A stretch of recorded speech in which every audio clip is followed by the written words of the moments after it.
कापिये आदरणीय पद्मविभूषण शरदचंद्रजी पवार साहेब बोलतायत. देशाच्या राजकारणातील हिमालय आणि महाराष्ट्राच्या राजकारणातील उभ्या पावसातील सह्याद्री बोलतायत आदरणीय पवार साहेब.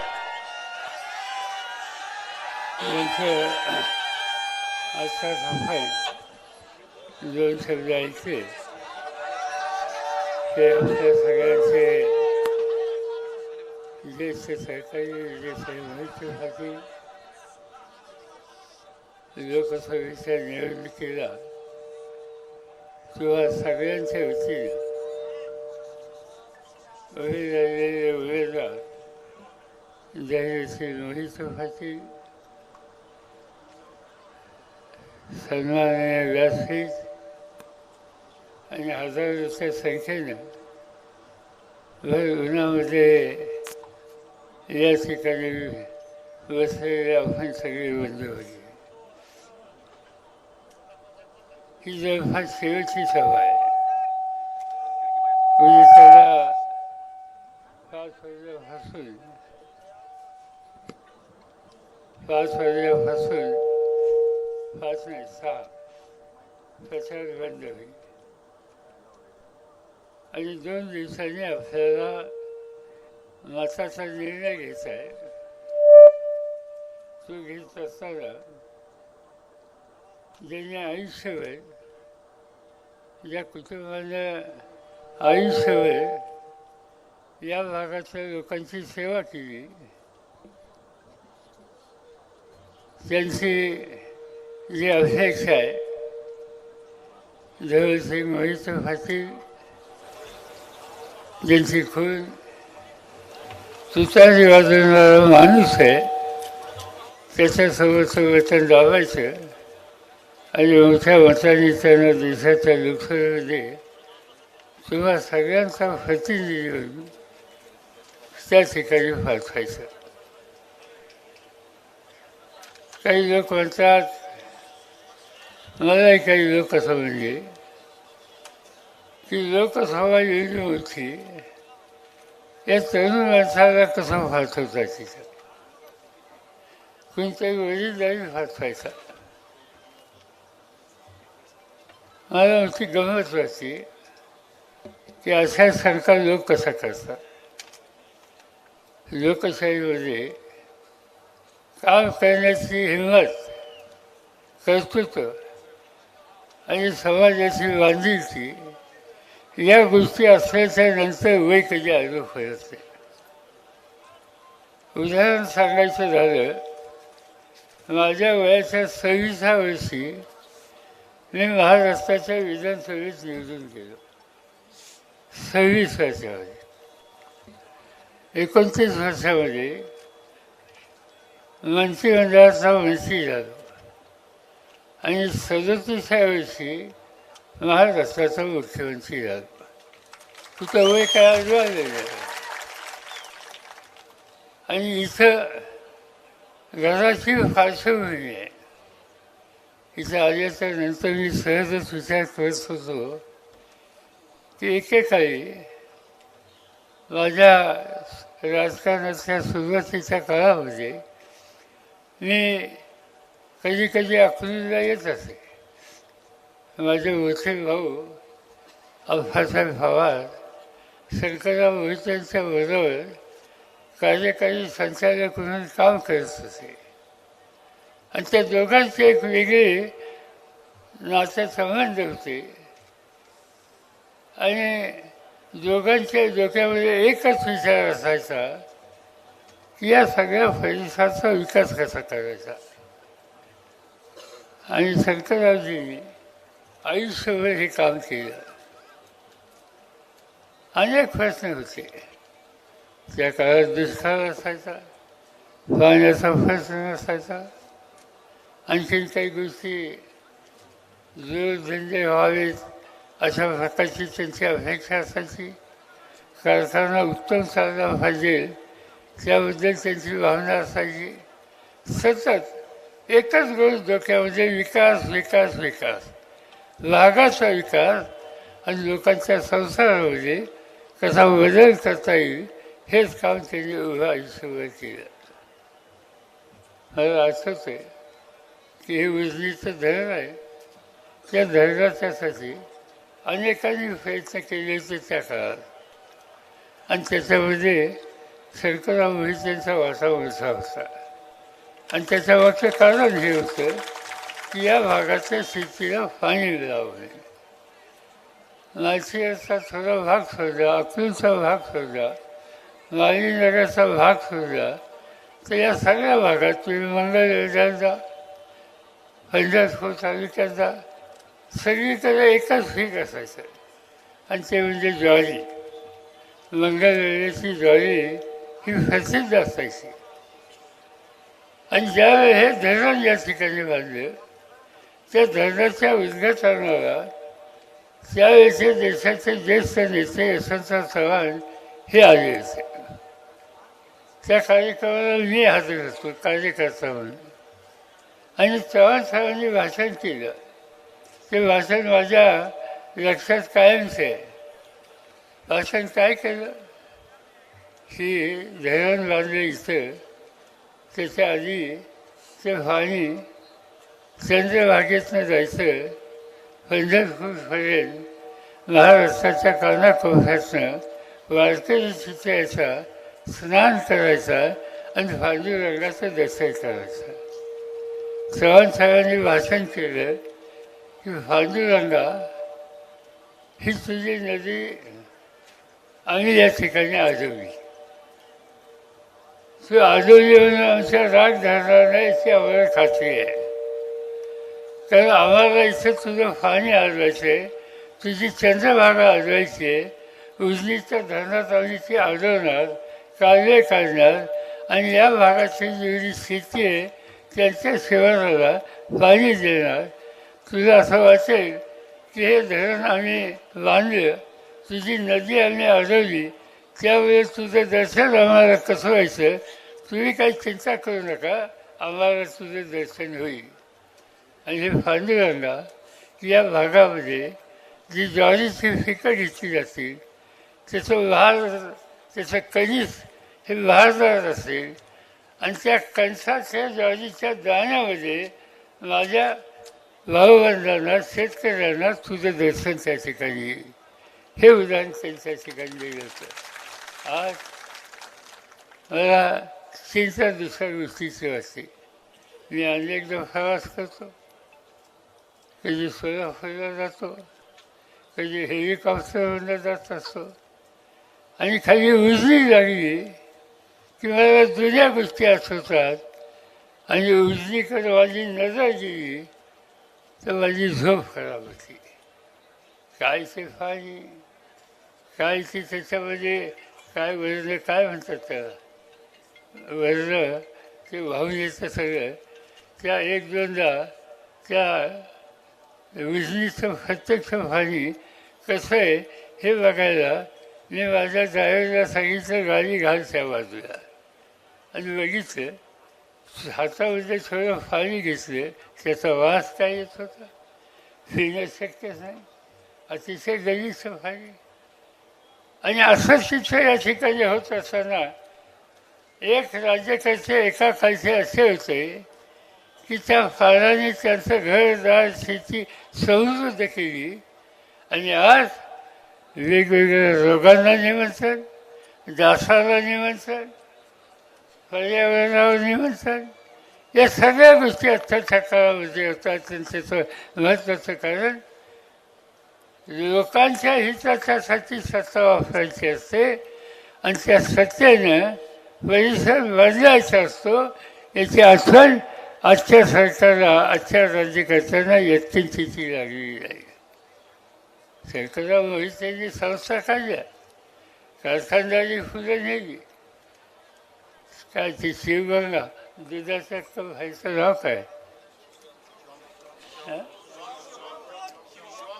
शिवामध्ये सगळं रस्त्याने जाताना फार मुंबईपर्यंत इथलं दूध जातं हे दिसतंय. त्या दुधाने शेतकऱ्याला जोडधंदा दिला, शेती सुधारायला मदत झाली, उत्पन्नाचं साधन झालं. अशा अनेक गोष्टी त्या काळाच्या या नेतृत्वाने तयार केल्या आणि भागाचा चेहरा हा त्या ठिकाणी बदललेला आहे. आज या सगळ्या विधायक गोष्टीकडं राज्यकर्त्यांचं यत्किंचित लक्ष नाही. प्रधानमंत्री झाले, माहिती असा म्हणून एक वेळ आहे की आपण लोक आम्ही लोक निवडणुका लढवतोय, त्यामुळे देशाच्या प्रधानमंत्र्यांना माळशिरस तालुका असो, सोलापूर जिल्हा असो, पुणे जिल्हा असो, हे सगळे जिल्हे समजायला लागले. आम्ही ऐकायचो पूर्वी की कधीतरी वर्षातनं 10 वर्षातनं नेहरूंची एखादी सभा ही सोलापूरला असायची. आता प्रधानमंत्री आठवड्याला येत आहेत. हा प्रधानमंत्री आम्ही समजत होतो हा देशाचा प्रधानमंत्री असतो, पण आम्ही बघतो हल्ली जशी निवडणुकीला फॉर्म भरायचा निकाल घेतल्याच्या नंतर हे देशाचे प्रधानमंत्री आमच्याकडे आठवडा मंत्री आहे. दर आठवड्याला आता येणारच म्हणून कळलं. एका अधिकाऱ्यांनी सांगितलं आम्ही गडबडीत आहोत का, तर प्रधानमंत्र्यांची आणखी एक चक्करीच आहे. या बाबा, आमची त्यांना विनंती एकच आहे की तुम्ही हेलिकॉप्टरने येऊ नका, तुम्ही विमानाने येऊ नका, तुम्ही तुमची गाडी घेऊन या. आमचे रस्ते तरी नीट होते, ते रस्ते सुधारला त्याचा उपयोग त्या ठिकाणी होईल. आज हे मुख्यमंत्री प्रधानमंत्री करतात काय, काय त्यांनी केलं? कुठल्या देशाचा प्रधानमंत्री हा संबंध देशाचा असतो, देशाच्या हिताचा विचार करतो. आम्ही लोकांनी, मी केंद्र सरकारमध्ये 10 वर्ष काम केलं. त्याच्या आधी मी केंद्र सरकारमध्ये संरक्षण खात्याचं काम करत होतो. माझ्या आधी यशवंतराव चव्हाण संरक्षण खात्याचे मंत्री होते. आम्ही लोकांनी काय केलं? आम्ही लोकांनी संरक्षण खात्याचे कारखाने काढले, पण एकट्या महाराष्ट्रात काढले नाही, ते संबंध देशाच्या अनेक राज्यात काढले. तिथल्या तरुण मुलांना हाताला काम दिलं आणि विकेंद्रित स्वरूपामध्ये कारखानदारी वाढेल कशी याची खबरदारी आम्ही लोकांनी घेतली. आज मोदी साहेबांच्या राज्यामध्ये कुठलाही नवीन प्रकल्प निघाला की नाही गुजरातला. अनेक प्रकल्प. एक जगाची मोठी टेलिफोनची कंपनी, त्यांनी तळेगावला जागा घेतली पुण्याच्या जवळ. 80,000 मुलांना काम देणार होतं. सरकार बदललं आणि मोदी साहेबांच्या काळाची फॅक्टरी हलवली गुजरातमध्ये. एक औषधाची फॅक्टरी रायगड जिल्ह्यामध्ये होणार होती, त्या ठिकाणी 10,000 लोकांना काम मिळणार होतं. सत्ता बदलली. मोदी साहेबांच्या राजवटीमध्ये ती औषधी कंपनी रायगडवरून हलवली आणि गुजरातमध्ये गेली.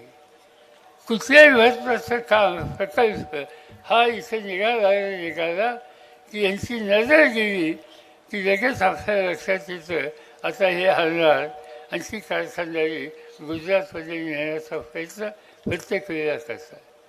गुजरात हे आमचा भाऊ आहे. गुजरातचा विकास होऊ नये असं मी म्हणत नाही, पण गुजरातचा विकास होत असताना दुसऱ्या भावाच्या संबंधीचं, त्याचं घरदार उभं करण्याच्या संबंधीचा घेतलेला कार्यक्रम बंद करायचा आणि तो दुसरीकडे हलवायचा, ही भूमिका देशाचं नेतृत्व करणाऱ्यांना सोबत राहील. आणि ते काम आज मोदींच्या काळामध्ये होतं आहे. आणि त्यामुळं आज त्यांच्या संबंधी आज बोलणं अवघड झालेलं आहे.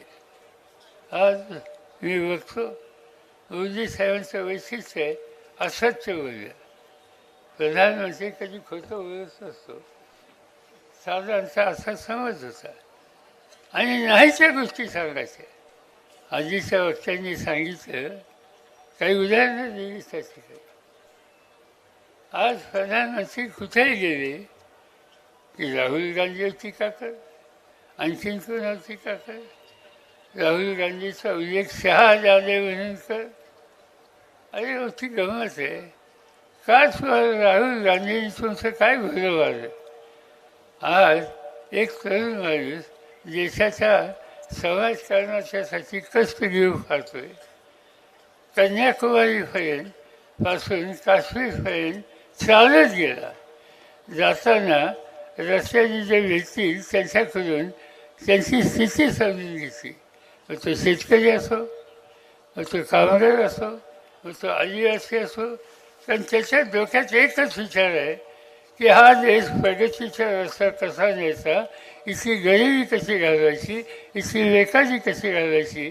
आणि हे काम करण्याच्याबद्दलची भूमिका आज हा तरुण करत असेल तर त्याला प्रोत्साहित करायचं सोडून सिंहासारखं टीकाची फळी ही सातत्याने करतात. आणि त्याच्या एकट्यावर टीका करत नाही, अजून जवाहरलाल नेहरूंच्या सुद्धा टीका करतात. जवाहरलाल नेहरू स्वातंत्र्याच्या जे आयुष्याची 13 वर्ष तुरुंगात घातली इंग्रजांच्या, आणि स्वातंत्र्य मिळाल्याच्या नंतर सवन देशाचा चेहरा कसा बदलेल यासाठी खस्ताखाली कष्ट केले. जगात भारताचा नावलौकिक वाढवला. आज ते हयाच नाही, त्यांना जाऊन 65 वर्ष झाली. आज कशासाठी त्यांना शिवीगाळ करायची, आज कशासाठी त्यांना टीकाची फळी करायची. आणि म्हणून आज या प्रधानमंत्र्याला मूळ प्रश्न समजत नाहीत आणि नकोच्या गोष्टी करत जातात, काही बोलतात. माझी सांगितलं की आया बहिणींना सांगितलं की तुमचं मंगळसूत्र काढून घेतली. अरे हे काय प्रधान कशाची भाषा आहे? कोण कोणाचं मंगळसूत्राला हात? एवढंच नाही तर त्यांनी सांगितलं की तुमच्या घरात सोनं नाणं आहे ते सुद्धा हे काढून घेतली. काय बोलायचं? प्रधानमंत्रीसारखा माणूस असं बोलतो नाही, त्या गोष्टी सांगायच्या आणि आज लोकांच्यामध्ये संभ्रम निर्माण करण्याचा प्रयत्न करायचा. मिळालेली सत्ता ही लोकांच्यासाठी वापरणं ही जबाबदारी आहे. ही सत्ता वापरतात कशी? त्यांच्या विचाराशी कोणी सहमत होत नाही त्याच्या खचलेलं आहे. 1-2 संस्था खाल्ल्या, एकीचं नाव ईडी, दुसरीचं नाव CBI आणि तिसरीचं नाव CID.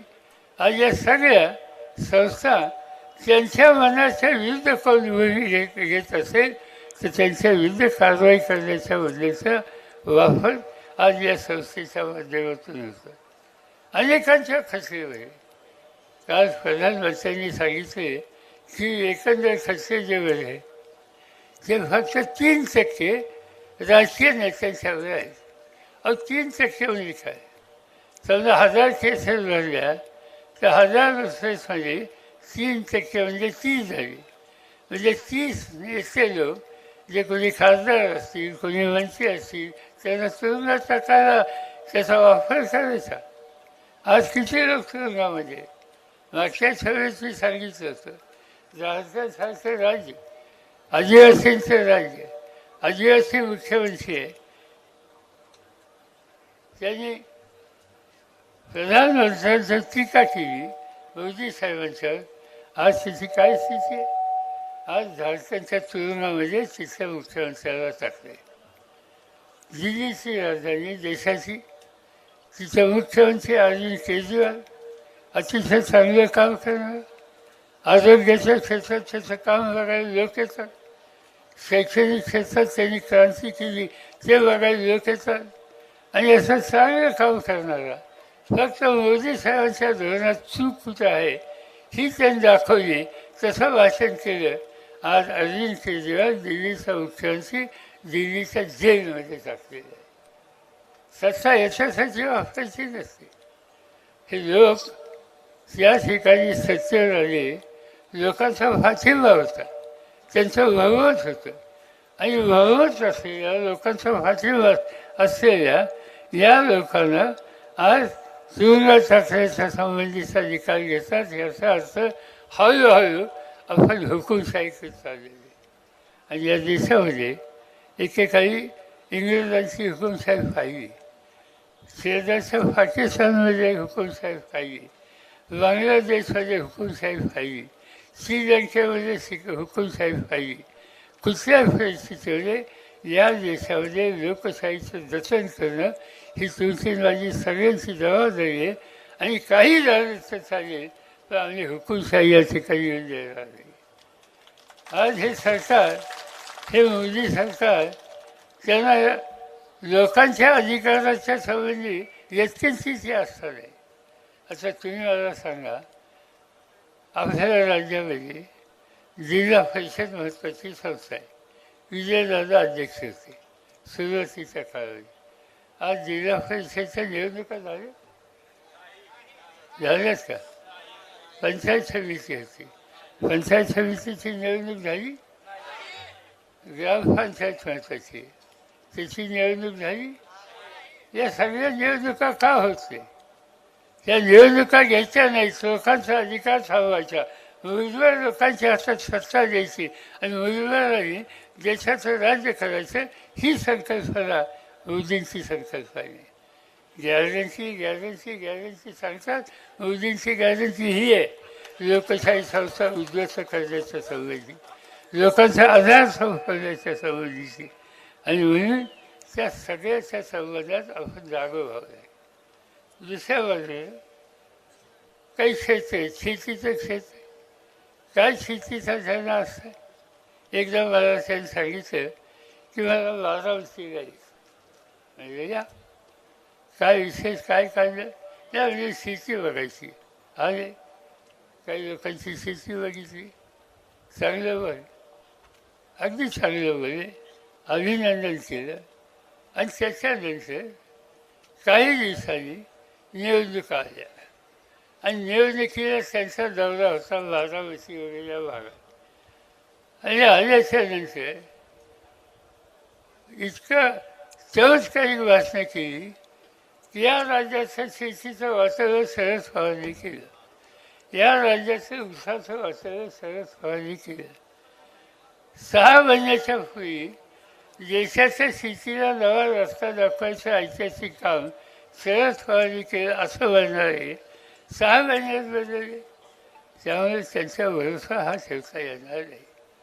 मगाशी कोणत्या सांगितलं भाषणामध्ये, आमची धडपड ही आहे की शेतीमालाच्या किमती वाढल्या पाहिजे, शेतकऱ्याचं उत्पन्न वाढलं पाहिजे, त्याला जगाची बाजारपेठ मिळाली पाहिजे, इथला माल परदेशात गेला पाहिजे. ती साखर असो, अन्य कुठल्या गोष्टी असो, जगाची बाजारपेठ त्या ठिकाणी मिळाली पाहिजे. आणि ती ज्यावेळी मिळते त्यावेळी अर्थव्यवस्था सुधारते. आज तुमचा माल हा परदेशात जाऊन विकला जातो, त्याची किंमत ही परकीय चलनात मिळते आणि त्या चलनामुळे तुमच्या खिशात, तुमच्या अकाउंटमध्ये अधिक पैसे येतात. आणि म्हणून हे केलं पाहिजे. मला अभिमान असतो तुम्हा लोकांचा.